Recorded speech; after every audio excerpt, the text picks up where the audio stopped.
Donc soyez encore bénis, ceux et celles que je n'avais pas salués. Donc ouvrez-vous pleinement ce matin. Amen. Donc ce matin, normalement, c'est la dernière partie de ce grand enseignement qui a commencé par la nouvelle naissance que nous cheminons maintenant à la fin de cette deuxième partie, le baptême dans le Saint-Esprit. Et ensuite, je viendrai sur la troisième partie du parler en langue. Alléluia. Parce qu'il faut que vous sachiez vraiment l'objectif du parler en langue et qu'est-ce que ça représente pour Dieu et pour nous également dans l'Église. Car il y a beaucoup de confusion et permettez-moi, par la grâce du Seigneur qui m'a été donnée ce matin, de vous lire quelques témoignages succincts du dégât que ces démons ont fait et font encore dans le corps du Christ. Et je le répète, particulièrement dans le monde pentecôtiste. Alléluia. Parce que c'est là qu'il y a le plus de confusion à travers ce thème. Que ce soit le thème, la terminologie du baptême dans l'Esprit Saint et le parler en langue. Alléluia. C'est là qu'il y a le plus de confusion. Et malheureusement, il faut le dire, c'est là que le diable a trouvé droit de frapper librement. Parce qu'on ne traite pas les démons qui s'immiscient dans de telles églises. Alors, le diable a tout droit d'agir. Et le Seigneur laisse faire. Alléluia. Le Seigneur a donné autorité à ses serviteurs. Si les serviteurs lâchent les mains, le Seigneur ne le fera pas à leur place. Ce n'est pas le Seigneur qui descendra chasser ces démons dans l'église. Il a donné autorité en son nom. Alléluia. Et qu'il laisse ces démons-là faire des dégâts, afin de nous prendre conscience. Alléluia. Alors ce matin, que l'Éternel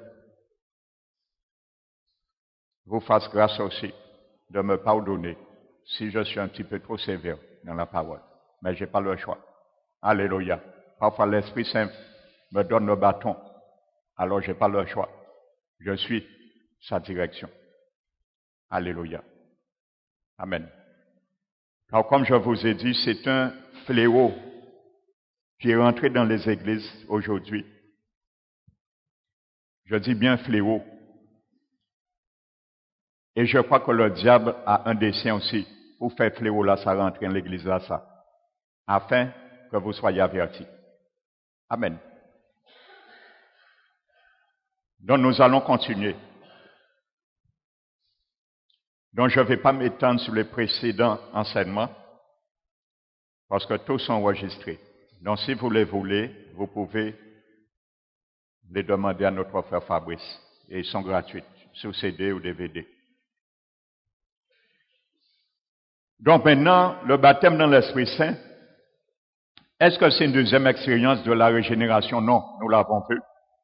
Et l'apôtre Paul, nous nous sommes arrêtés dimanche dernier, je vais revenir tout à l'heure sur ce texte, le plus explicite. Amen.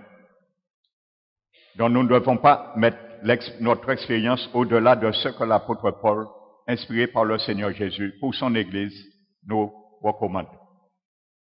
Amen. Donc nous avions bien vu que Joël, dans le chapitre 2, le texte classique que l'apôtre Pierre avait cité le jour de la Pentecôte, il met le salut au verset 32 dans Joël 2. Notez simplement, c'est un rappel.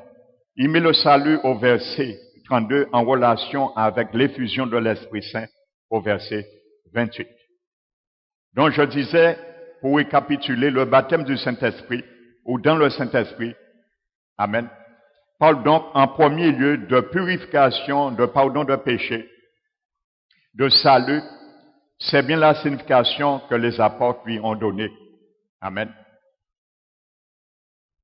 Et comme nous le verrons dans les épîtres, en entendant ces paroles du précurseur Jean-Baptiste, aucun de ses auditeurs n'a pu penser à un revêtement de puissance pour le service, une expérience marquée par des phénomènes extraordinaires comme le jour de la Pentecôte, le vent qui a soufflé, les langues de feu, amen, et les la glossolali, le parler en langue. Amen. Que le Saint-Esprit donnait à chacun selon qu'il le voulait. Et qui conférait des dons spirituels.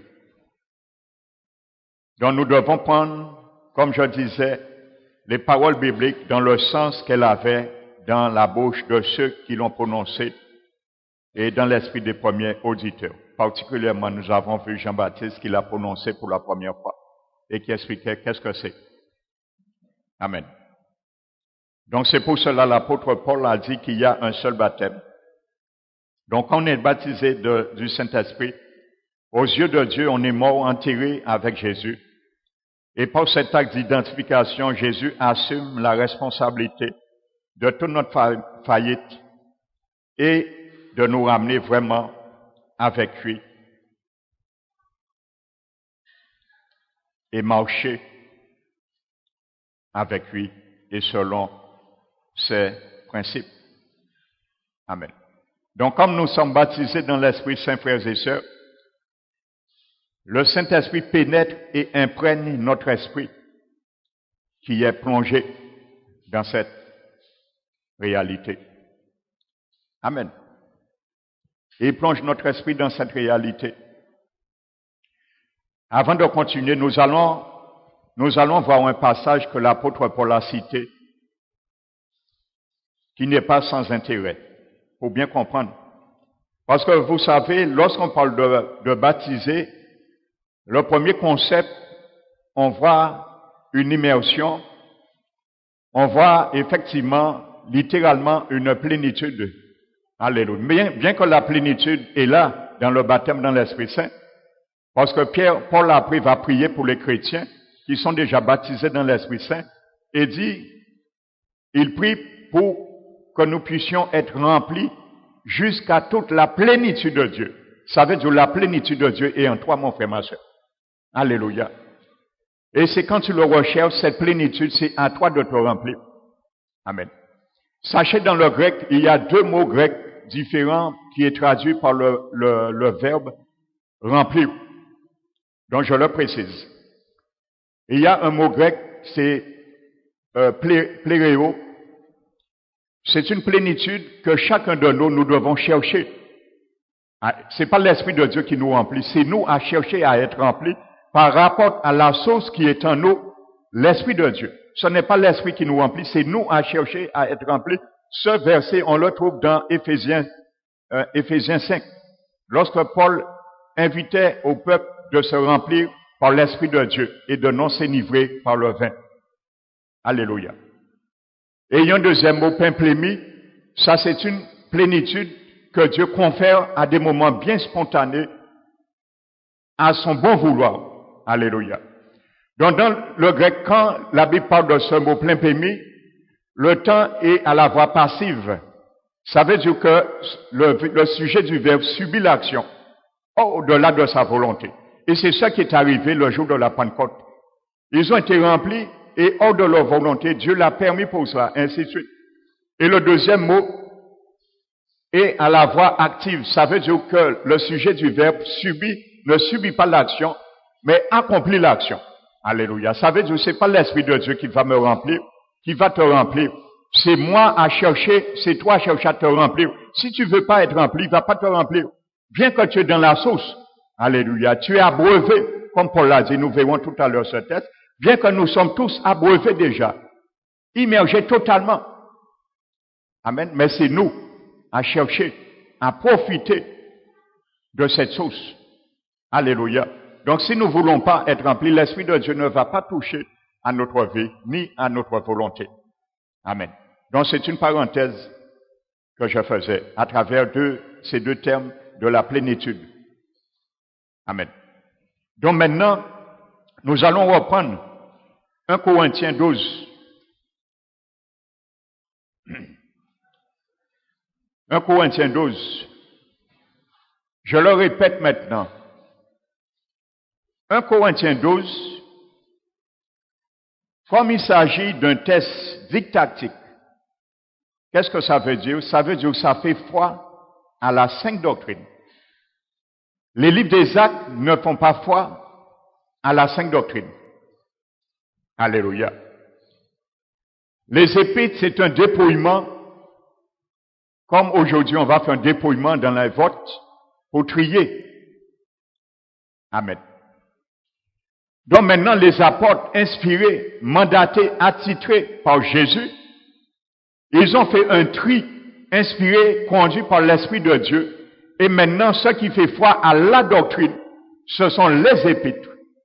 Car ce sont des lettres que les apôtres ont adressées à toutes les églises, à commencer d'Asie mineure, au 1er siècle jusqu'à nos jours aujourd'hui. C'est à ces épîtres que nous devons obéir.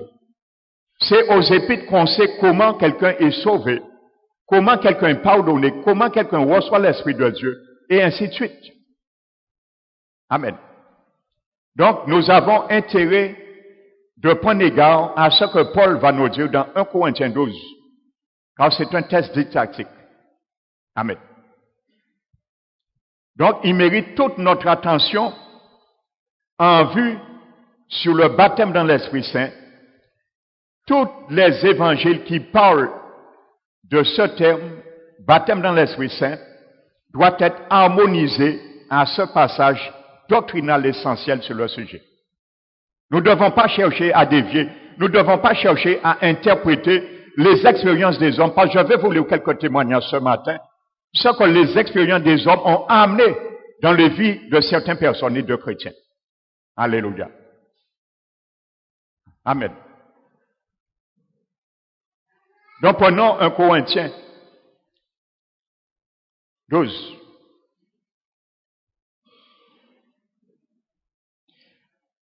Maintenant, il faut comprendre le contexte. Je ne vais pas prendre, comment dirais-je, je ne vais pas faire une étude exégétique.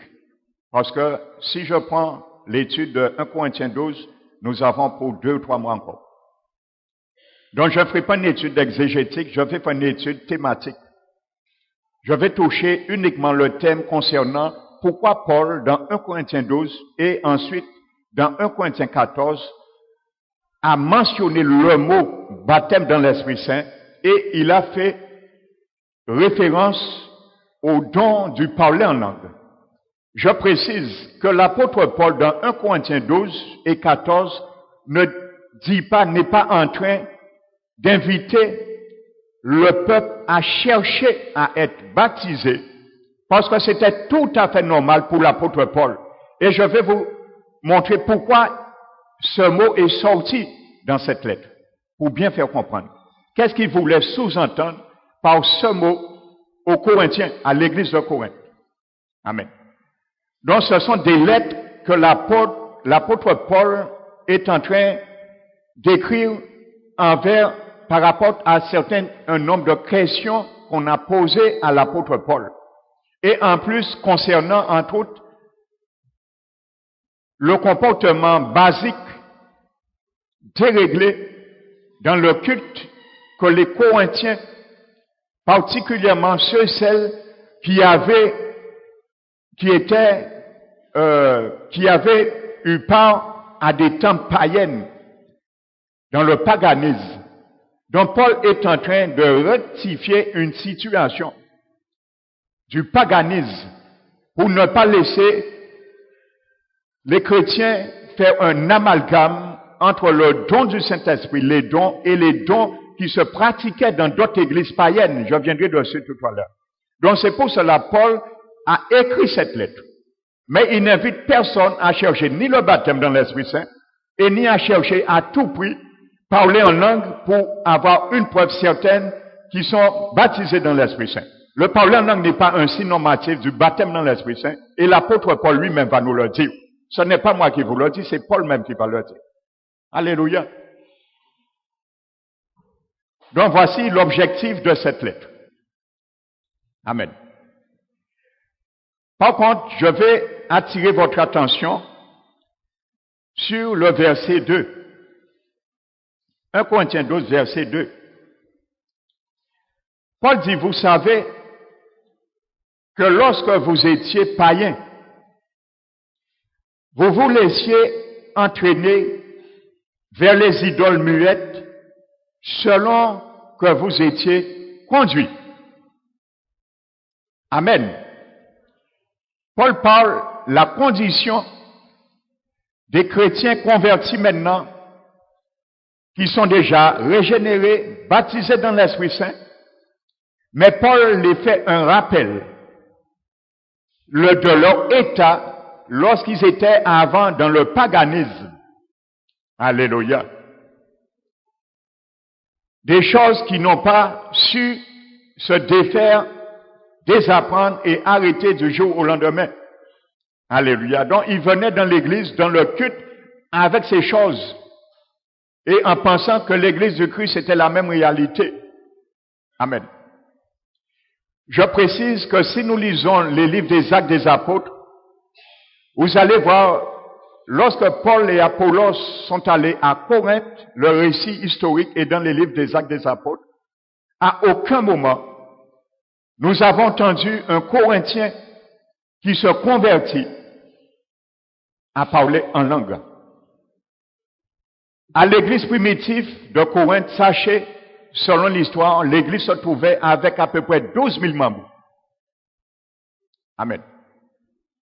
Alléluia. Et vous allez voir qu'est-ce que Paul dit. À aucun moment, on a vu dans les livres des Actes un seul Corinthien, lorsqu'il a été sauvé, baptisé dans l'Esprit Saint, il a parlé en langue. Et c'était à peu près à 12 000 à l'église primitive. Alléluia. Amen.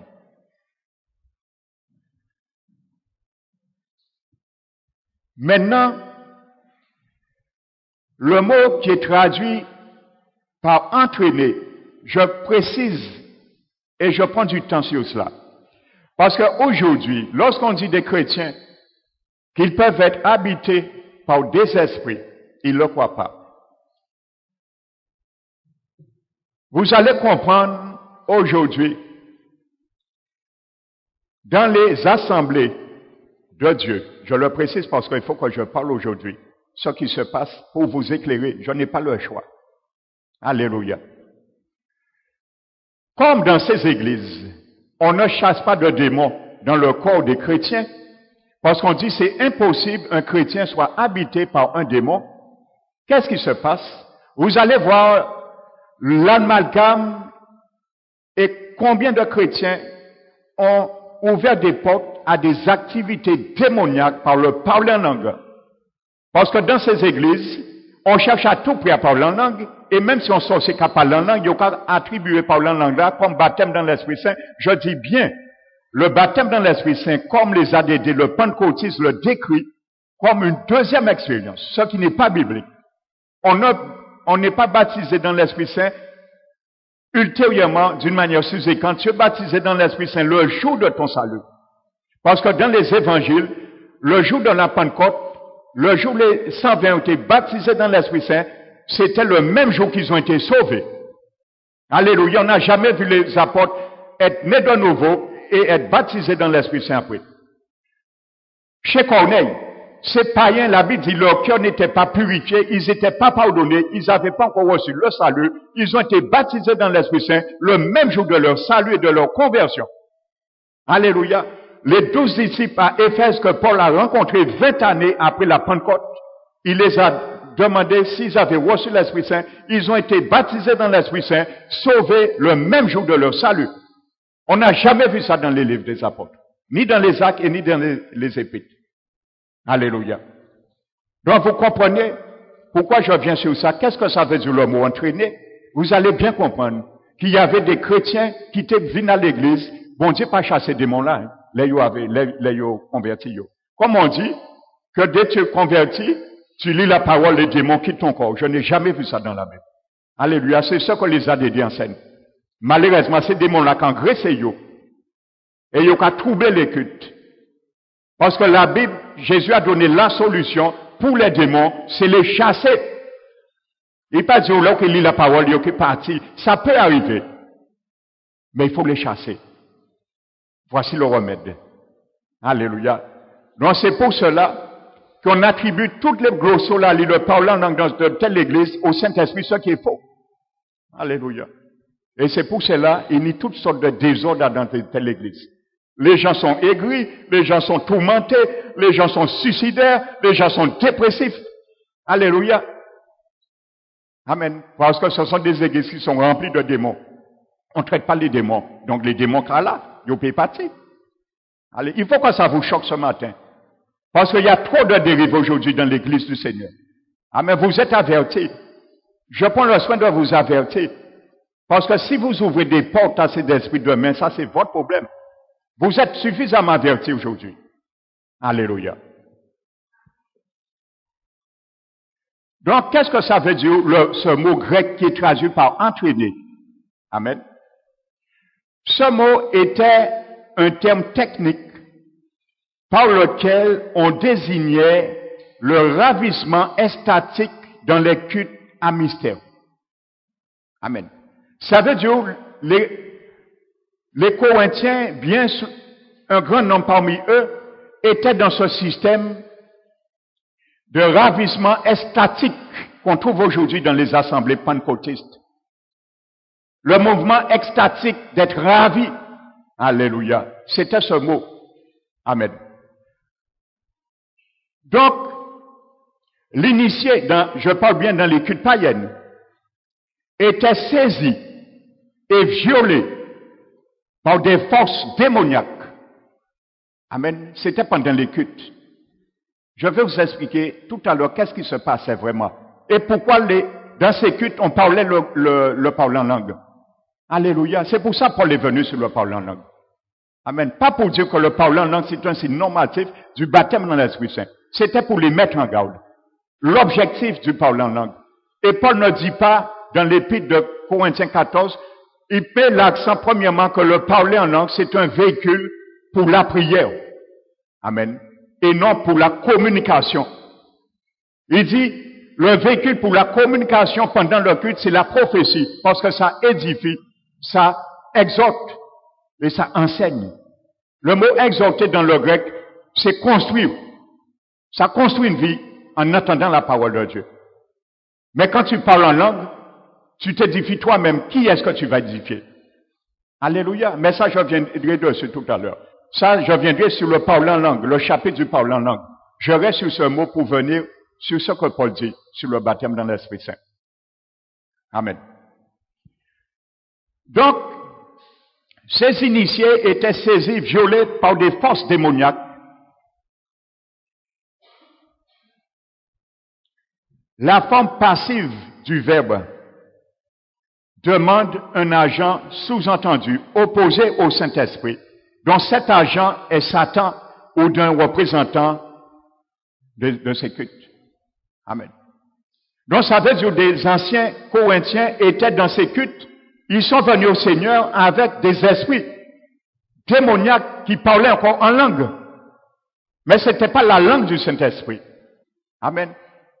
Parce que c'était un terme que Paul employait, entraîner des gens avant qui étaient possédés, habités par des démons et qui parlaient en langue. Ça faisait partie des cultes orgiatiques. Alléluia. Dans ces temps païennes. Alléluia. Je continue.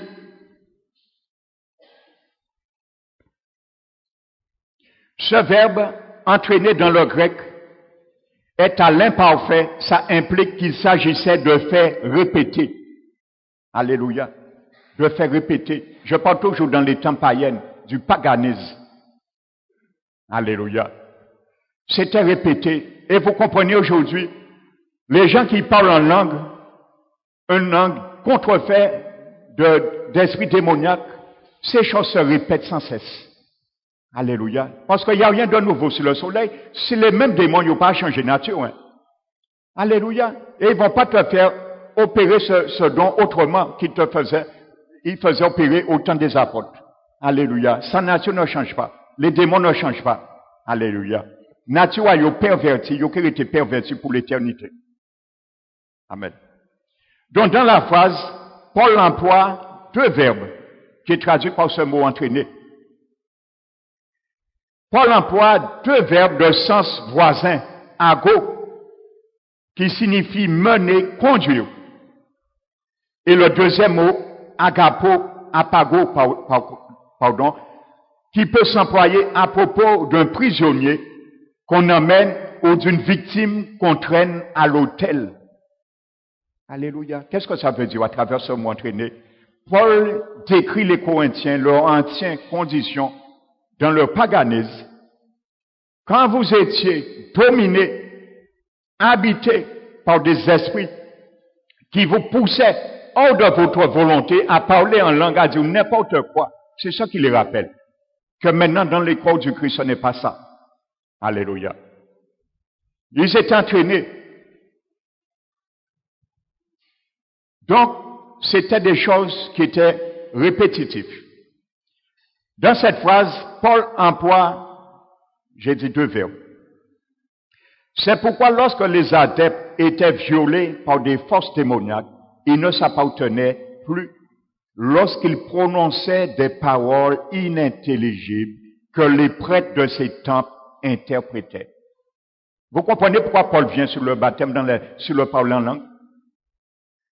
Quand ces esprits les habitaient, ils ouvraient des portes. À ce moment, ils étaient plus sous leur contrôle au moment qu'ils parlaient une langue extatique inintelligible qu'on appelle le parler en langue glossolalique, mais qui était par des esprits séducteurs, démoniaques. Alléluia. Amen. Et vous allez voir pourquoi Paul commence que personne, par l'Esprit de Dieu, ne dise que Jésus est maudit. Je vais te dire pourquoi Paul a écrit ça. Il n'était pas faux. C'est ça qui se passait. On maudissait par le glossolali le Seigneur dans ses églises. Et ça se fait aujourd'hui dans les églises pentecôtistes. Alléluia. Ce n'est pas Paul n'a pas rêvé. Il a bien su ce qu'il disait. Parce que pourquoi on l'a écrit, on lui a demandé des questions. Est-ce que c'est possible que quelqu'un qui est animé par l'Esprit de Dieu peut maudire le Seigneur dans le culte? Alléluia. Alors Paul dit, non. Un monde qui nie l'Esprit de Dieu ne peut que dire Jésus est Seigneur. Mais s'il parle par notre esprit, il peut dire que Jésus est maudit. Nul s'il ne parle par l'Esprit ne dit que Jésus est anathème. Alléluia. Amen. Parce que quand tu étais sous les contrôles de ces esprits séducteurs, tu disais n'importe quoi. Parce que tu ne comprends pas ce que tu dis. Alléluia. Et c'est pour cela l'apôtre Paul a dit, si au culte, quelqu'un parle en langue, il n'y a pas d'interprète qui se tait. Parce que tu ne sais pas si tu maudis l'église ou pas. Tu te tais. Ou tu demandes à Dieu le don d'interprétation afin que toi-même interprètes. Alléluia. Alléluia. Le jour des 120 disciples, il n'y avait pas besoin le don d'interprétation. Les interprètes étaient les 3000 auditeurs, parce qu'ils ont entendu leur langue maternelle, leur dialecte. L'Esprit n'avait pas besoin d'un interprète. Ce sont ceux qui ont parlé, ils ne savaient pas ce qu'ils disaient. Ils parlaient le dialecte. Ils n'avaient pas appris cette langue. C'était surnaturel, mais une langue humaine. Le jour chez Corneille, les païens ont parlé une langue que les païens n'ont pas appris, qu'ils ne connaissaient même pas. Mais que Pierre et ceux qui l'ont accompagné ont compris. Probablement, Corneille et ses disciples, ses siens ont parlé l'araméen. Il n'y avait pas besoin d'interprète. Pierre et ses disciples étaient les interprètes. Il n'y avait pas besoin de leur don d'interprétation. Le jour que Paul a prié pour les 12 ici d'Éphèse, ils ont parlé en d'autres langues. Il n'y avait pas besoin d'interprète. L'apôtre a compris leur langue. Alléluia. Ils ont parlé une langue que les apôtres connaissaient, humaine. Il n'y avait pas besoin d'interprète. C'est pour cela, quand Paul met l'accent sur le parler en langue, il dit comme le parler en langue, en principe, motive les gens pour prier avec Dieu. Dans le secret, chez toi, oui, tu peux prier en langue quand tu as le don du prier en langue, du parler en langue. Avec Dieu, parce que tu ne comprends pas ce que tu dis. Mais quand tu es avec Dieu, tu racontes des mystères, c'est pas grave. Mais quand tu es dans le culte, si tu racontes des mystères, il faut demander le don d'interprétation pour que toi, premièrement, comprennes ce que tu dis, mais que les gens comprennent et soient édifiés. Alléluia. Voici la rectification que Paul fait dans Corinthiens 12. Est-ce que les églises pentecôtistes, ils ont pris du temps d'enseigner leur brebis ça? Ou bien ils ont irrité que les 120 parlent en langue, qu'on n'est pas en langue, alors depuis nous baptiser, nous ne parlons en langue, nous pas cacher savoir original. Le parler en langue à quatre sources, sachez-le.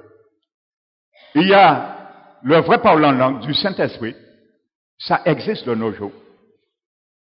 Il y a le parler en langue démoniaque, ce sont des démons qui parlent en langue. Il y a le parler en langue qu'on a découvert dans les centres psychiatriques, les gens atteints de problèmes psychiques parlent en langue aussi. Et ils ne sont pas chrétiens, ils n'ont pas ni l'Esprit de Dieu. Et dans les cultes païennes, les sorciers, ils parlent en langue dans leur culte, comme au temps de Corinthe. Ils parlent en langue. Ce n'est pas une nouveauté pour l'apôtre Paul, mais le parler en langue existait avant même le don du Saint-Esprit. Le parler en langue existait. Amen. C'était pas une nouveauté. Mais Paul voulait mettre l'accent, la ligne de démarcation entre ce qui se fait dans le paganisme et dans ce qui se fait dans le corps du Christ. Alléluia. Je continue. Donc, arrivé à un moment donné, ces gens adeptes s'appartenaient plus. Donc maintenant, ils entraient en extase, en transe, et ils parlaient un langage inintelligible que les prêtres des temples interprétaient.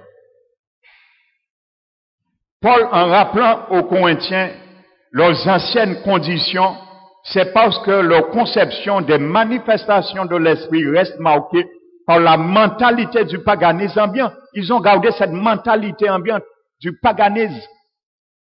Alléluia. Dans le monde païen, les phénomènes dits spirituels se caractérisent fréquemment par des expériences d'extase, d'ivresse religieuse, des moments d'exaltation, de sensations extraordinaires. C'est ça qui se passait. Et aujourd'hui, c'est ça qui se passe dans les églises aussi, particulièrement charismatiques, pentecôtistes. Parce que ce sont les mêmes esprits qui les animent parfois. Alléluia. Et il faut dire la vérité aujourd'hui. Il faut que tu connaisses ces choses aujourd'hui. Une autre caractéristique de la spiritualité, c'est pour ça que Paul parle de spirituel. Il dit si c'est 140 autres spirituels, ils ont perdu. Parce qu'elles sont bien charnelles, ils ont à l'état de l'être toujours. Alors ils sont loin d'être spirituels. Amen. Parce que ça, c'était la spiritualité dans ces cultes païennes. Lorsqu'on parlait en langue, on était une élite et on communiquait avec les dieux. Alléluia. Je vais vous expliquer ce que ça faisait en détail.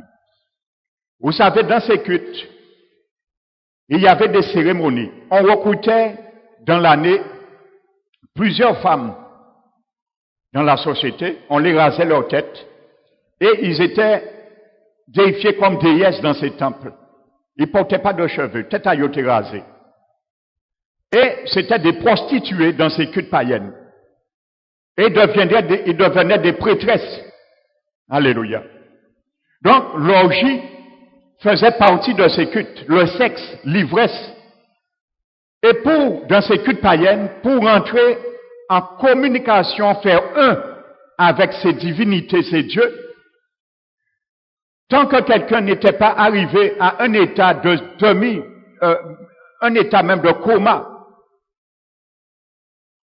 par l'ivresse, par l'extase et comment dirais-je,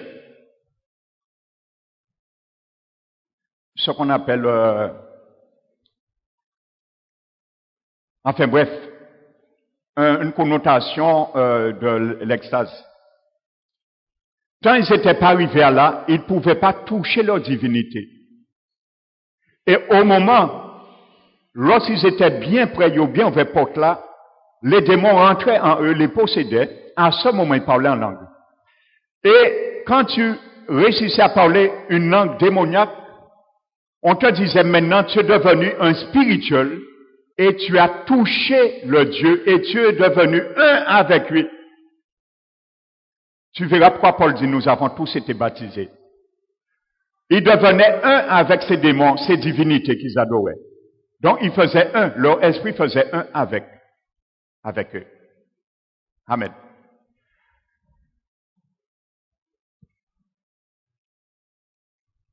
Donc, ça, de sensations extraordinaires. C'est d'autres caractéristiques de la spiritualité païenne et qu'elle se manifeste par des oracles prononcés. Vous voyez, il n'y a rien de nouveau. C'est ça que Paul rectifie. Hein. Il y avait des oracles, des paroles prononcées dans un langage inintelligible. On comprend rien. C'est pour cela que les Corinthiens, marqués par cette mentalité, voient dans le parler en langue le plus haut degré de la spiritualité. Lorsqu'ils sont venus à l'église du Christ maintenant, ils continuaient à avoir le don du parler en langue, le plus haut degré de la spiritualité. Mais malheureusement, dans l'église du Christ, ça n'a pas qu'on soit une spirituelle. Malheureusement, à pas le quoi parler en langue sans cesse ou spirituel pour Dieu. Non! C'est quand tu portes les fruits de l'esprit spirituel. Et c'est là un test que tu es baptisé dans l'Esprit Saint. Parce que là, les fruits te manifestent, tu es incorporé avec Jésus. Tu es une branche et tu es dans le sceptre. Alléluia. Donc c'est pour ça, il faut comprendre, je vous explique la genèse de la chose. Amen. Qu'est-ce qui se passait? Pourquoi Paul est venu t'appeler sur ça? Amen. Donc c'est pour cela les Corinthiens, marqués par cette mentalité, voient dans le parler en langue le plus haut degré de la spiritualité. La preuve d'une vie spirituelle supérieure, c'était ça qu'il fallait. Il fallait parler en langue. On faisait un avec ces divinités. Alléluia. C'est pour cela que Paul savait que le phénomène du parler en langue et de la prophétie avait des parallèles dans le paganisme. C'était la prophétie et le parler en langue qui primaient dans ces temps païennes. Alléluia. Donc maintenant, si tu ne me crois pas, tu diras, le pasteur a parlé beaucoup de choses. Mais comment le Seigneur peut permettre quelqu'un de parler en langue démoniaque? Je vais te donner des témoignages maintenant. Ce sont même des pentecôtistes qui témoignent ça. Alléluia. S'il fallait donner, j'aurais donné jusqu'à demain matin. J'en ai tellement, mais je vais m'arrêter sur quelques-uns, juste pour vous montrer ce qui se passait. Il n'y a rien de nouveau sous le soleil. Un évangéliste, il s'appelle Dallmayr, un évangéliste allemand très connu qui avait passé plusieurs années dans le pentecôtiste. Il était un dealer du pentecôtiste. Écoutez bien ce qu'il dit, parce qu'il a compris après qu'il était dans le faux. Cet évangéliste répond à la question qu'on lui pose maintenant. Il s'est rendu compte du paganisme que lui-même était adepte dans les églises pentecôtistes. Maintenant, il se retire dans ce mouvement et on lui pose la question. Que pensez-vous aujourd'hui du baptême dans le Saint-Esprit de ce mouvement, le mouvement bien pentecôtiste, pas de la Bible? Écoutez bien sa réponse. D'après sa réponse, d'après les observations que j'ai faites, je distingue 3 étapes. Vous allez voir, cet homme raconte exactement ce que je viens vous décrire qui se passait dans les temps païens, dans le paganisme.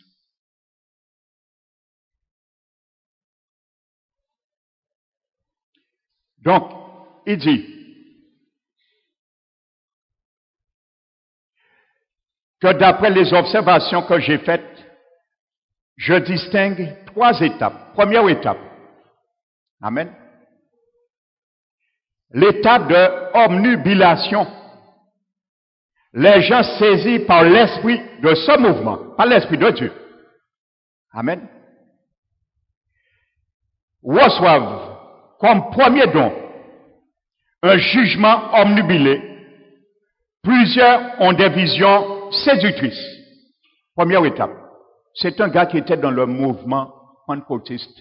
Il a fait ça. Et c'est ça qui se fait bien souvent dans le mouvement pentecôtiste. Alléluia. Première étape. Deuxième étape. L'étape de la pénétration. Je vous l'ai dit, c'est ça qui se passait.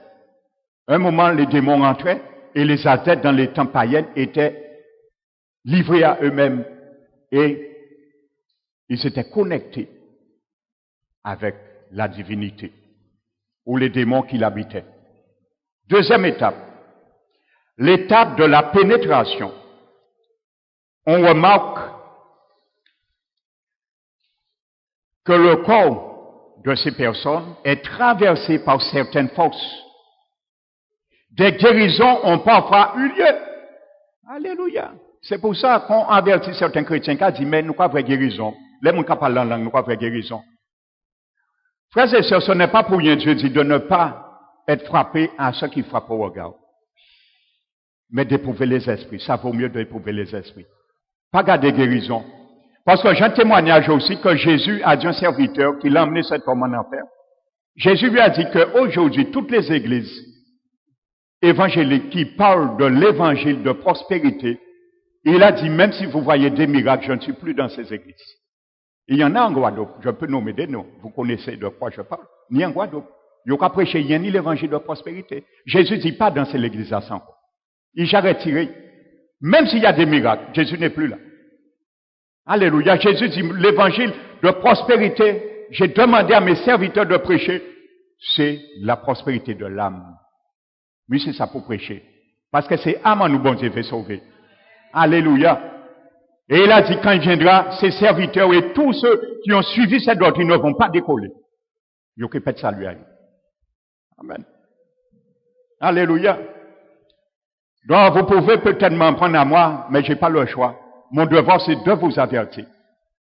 Parce que devant Dieu, il m'a donné compte, pour moi. À travers des abominations qui se font à travers certains démons. Alléluia. Donc, le corps est traversé par certaines forces. Des guérisons peuvent se faire. Et parfois, eu lieu. C'est à cette étape que la plupart reçoivent le don du parler en langue. Je parle dans l'église pentecôtiste, hein. Je vous parle là. À part l'église païenne, hein. Cet homme raconte ce qu'il a vu dans les églises pentecôtistes et lui-même faisait partie de ce mouvement. Étape 3. L'étape 3 de la possession, prophétie, don de double vue, lévitation. Alléluia. C'est pour ça, c'est que le parole en langue et la prophétie qui priment. Parce que c'est ça qui était dans les temps païennes. Les démons pas changé nature. C'est les mêmes démons. Les démons pas morts. Hein.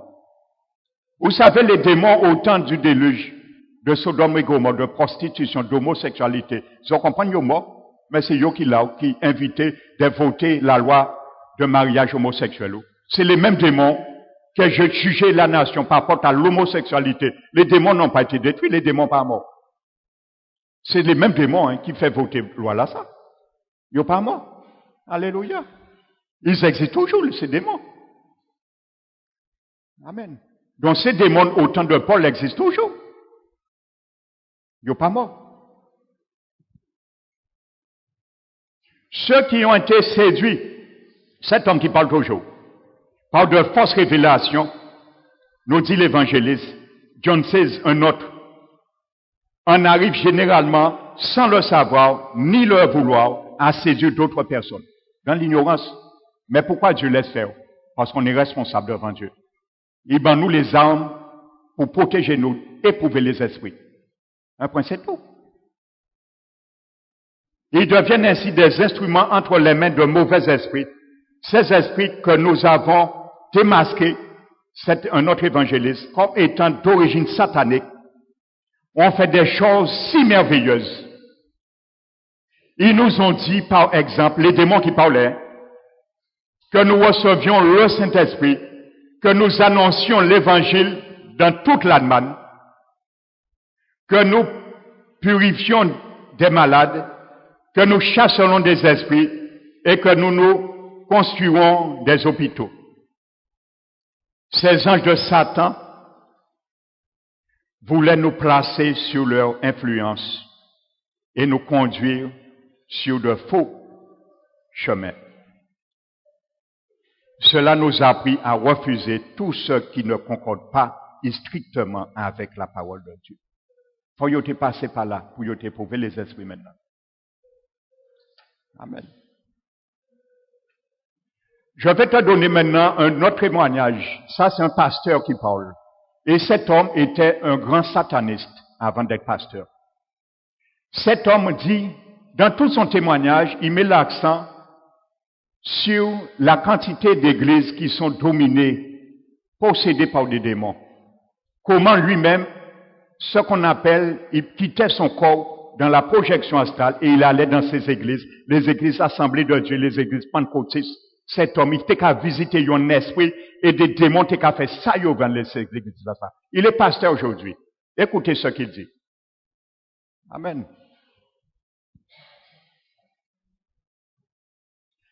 Ensuite, il dit maintenant, quand il s'est converti, il devait trouver une église pour se baptiser d'eau. Il s'est converti maintenant, dans son témoignage. Il dit, je dû ensuite chercher une église pour être baptisé d'eau.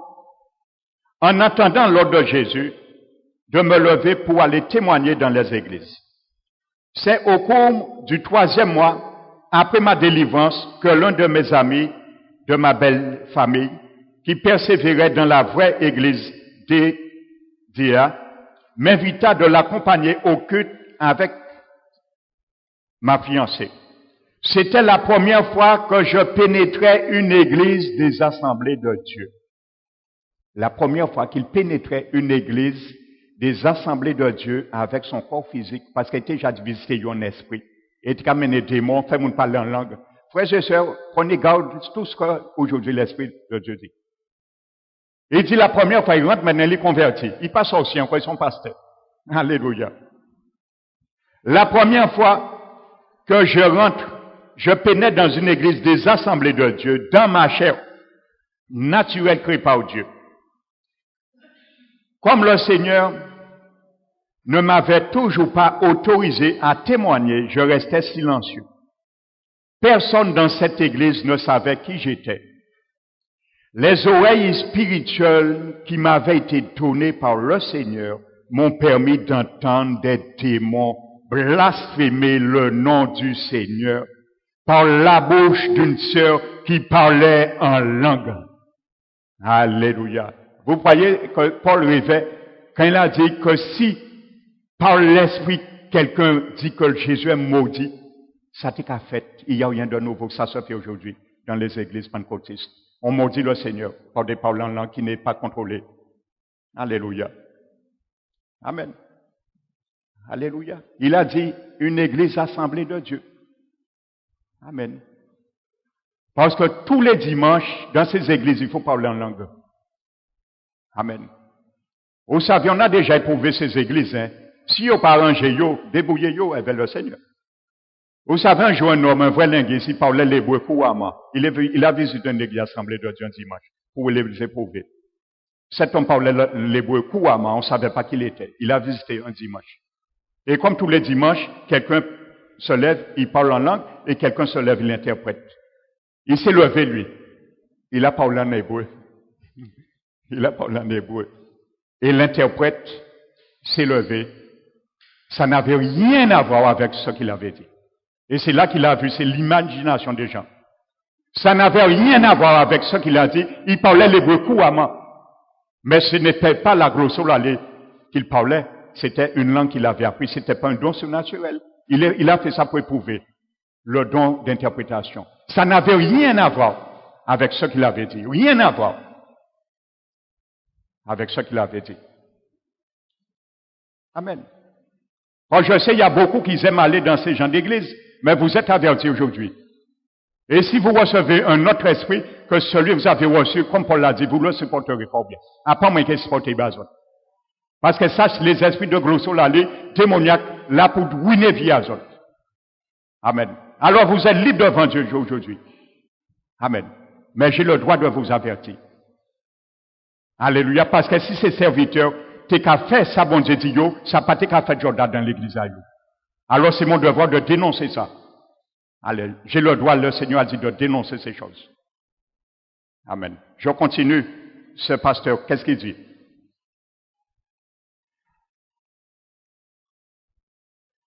Il dit,